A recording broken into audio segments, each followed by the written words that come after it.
Hi hello friends, welcome to my mini vlog. ಇದು Monday mini vlog ಆಗಿರುತ್ತೆ. Normal ಆಗಿ ನಾನು ಡೈಲಿ ರೂಟೀನ್ ಏನಿರುತ್ತೆ ಅದನ್ನು ಮಾಡ್ಕೊಳ್ತಾ ಇದ್ದೀನಿ. ಇವತ್ತು ಸ್ವಲ್ಪ ಲೇಟ್ ಆಯಿತು, ಅಂದರೆ ಒಂದು 7 ಗಂಟೆ ಆಗೋಯಿತು. ಯಾಕೆ ಅಂದರೆ ಬೆಳಗ್ಗೆನೇ ತುಂಬ ಜೋರಾಗಿ ಮಳೆ ಬಂದಿರೋದ್ರಿಂದ ಇಲ್ಲಿ ನಾನು ಸ್ವಲ್ಪ ಲೇಟಾಗಿ ಮಾಡ್ಕೊಳ್ತಾ ಇದ್ದೀನಿ. ಮೊದಲು ಇಲ್ಲಿ ನಾನು ಅಳಿಲಿಗೆ ಸ್ವೀಟ್ ಕಾರ್ನ ಹಾಕ್ತಾ ಇದ್ದೀನಿ. ನಂತರ ಈಗ ಇಲ್ಲಿ ಮಳೆ ಬಂದಿರೋದ್ರಿಂದ ನೀರು ತುಂಬ ಬೇಗ ಹಾಳಾಗುತ್ತೆ. ಸೊ ಅದಕ್ಕೋಸ್ಕರ ಮೊದಲು ನೀರನ್ನ ಚೇಂಜ್ ಮಾಡ್ಕೊಳ್ತಾ ಇದ್ದೀನಿ. ನಂತರ ಅದಕ್ಕೆ ನೀರನ್ನ ಫಿಲ್ ಮಾಡ್ಕೊಂಡು ನಾನು ನಮ್ಮ ನಾಯಿಗೆ ಊಟ ಹಾಕಿ ನಾಯಿನ ವಾಕಿಂಗ್ ಕರ್ಕೊಂಡೋದೆ.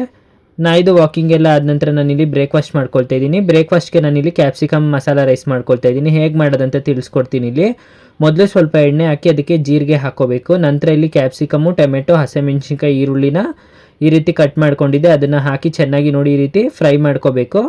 ಏನಿಲ್ಲ, ಒಂದು 5 ನಿಮಿಷ ಈ ರೀತಿ ಚೆನ್ನಾಗಿ ಆಯಿಲಲ್ಲಿ ಫ್ರೈ ಆದ ನಂತರ ಉಪ್ಪು ಹಾಕ್ಕೋಬೇಕು.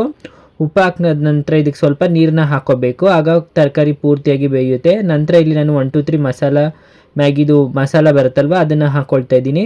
ಇಲ್ಲಾಂದರೆ ನೀವು ಚಿಕನ್ ಮಸಾಲ ಅಥವಾ ಖಾರದ ಪುಡಿ ಅಥವಾ ಗರಂ ಮಸಾಲ ಸಹ ನೀವು ಹಾಕ್ಕೋಬೋದು. ನಂತರ ಮಸಾಲೆ ಎಲ್ಲ ಬೆಂದ ನಂತರ ನಾನಿಲ್ಲಿ ರಾತ್ರಿ ಉಳಿದಿರುವಂಥ ಅನ್ನ ಹಾಕ್ಕೊಳ್ತಾ ಇದ್ದೀನಿ. ಮೇಲ್ಗಡೆಗೆ ಸ್ವಲ್ಪ ಪೆಪ್ಪರ್ ಪೌಡರ್ ಹಾಕಿ ಮಿಕ್ಸ್ ಮಾಡಿಕೊಂಡೆ. ಫೈನಲ್ ಆಗಿ ನಾಷ್ಟ ರೆಡಿ ಆಯಿತು. ಇದಕ್ಕೆ ಸ್ವಲ್ಪ ಕೊತ್ತಂಬರಿ ಸೊಪ್ಪು ಹಾಕ್ಕೊಂಡೆ. ಹಾಗೆ ಈ ವಿಡಿಯೋ ಬಂದು ಸಂಡೇ ವಿಡಿಯೋ ಆಗಿರುತ್ತೆ. ಸಂಡೇ ನಮ್ಮ ಮನೆ ಹತ್ರ ನವಿಲು ಬಂದಿತ್ತು. ನವಿಲನ್ನ ನೋಡಿ ನನಗಂತೂ ತುಂಬ ಖುಷಿ ಆಯಿತು. ಯಾಕಂದರೆ ಬೆಂಗಳೂರಲ್ಲಿ ನವಿಲು ಬರೋದು ಅಪರೂಪ. ಹಾಗೆ ಇನ್ನೊಂದು ಖುಷಿ ವಿಚಾರ ಏನಪ್ಪ ಅಂದರೆ, ನಾನು ಡೈಲಿ ಇಲ್ಲಿ 1 ಟೈಮ್ ಊಟ ಹಾಕ್ತಿದ್ದೆ, ಈಗ 2 ಟೈಮ್ ಹಾಕೋ ರೀತಿ ಆಗಿದೆ. ಏನಪ್ಪ ವಿಷಯ ಅಂದರೆ, ಡೈಲಿ ಬೇಗನೆ ಊಟಗಳು ಖಾಲಿ ಆಗ್ತಿದೆ. ಅಂದರೆ ಡೈಲಿ ಬೇಗ ಅಳಿಲು ಮತ್ತು ಪಾರಿವಾಳಗಳು ಬಂದು ತಿಂತಿದೆ. ಸೊ ಅದಕ್ಕೋಸ್ಕರ ನಾನು ಇಲ್ಲಿ ಈಗ 2 ಟೈಮ್ಸ್ ಹಾಕ್ತಾ ಇದ್ದೀನಿ. ಇವತ್ತು ಅಷ್ಟೇ ನಾನು ಇಲ್ಲಿ 2 ಟೈಮ್ಸ್ ಊಟ ಹಾಕ್ಕೊಂಡೆ.